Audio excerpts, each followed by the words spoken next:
Okay, so that's open ready. I just check it's nice and flat. That looks lovely, so there's no distortion going on there. Here's a flute blank. I've marked this with red arrows because I know that's the face I need to be routing along. So I drop that on there like that. Close it so far. And then this side slightly closed a bit more, that's no problem. Just lift it up like so. And then you just fiddle around to your heart's content until that sits in there nicely. The beauty of this is if the wood is slightly out, like this one is, it doesn't matter because one side will clamp tighter than the other anyway. As I tighten that up, look, and tighten that one up, look. That's nice and tight. I can check with my board. That's nice and flat.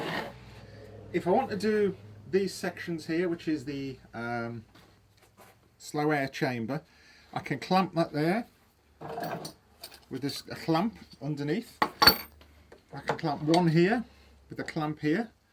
And all I do is when I drop this on,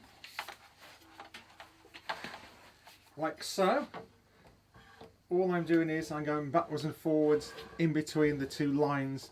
And of course I need to check where the cutter is as to where these clamps need to be. So I check that obviously before I clamp those down, otherwise your measurements are wrong.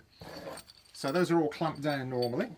And basically the way you use this is simply place it on like so. I place it on at a very slight angle, obviously. I drop it in like so. Your arm was in the way. This arm was in the way. Oh dear, I've been told. Sorry Keith, my arm's in the way. Normally I'm holding both handles, but if you look, I push that against there, drop that down, and I'm pushing that way all the time as I pull it along. And you just drag it along to where you'll, maybe you'll have a stopper here, which you've measured up.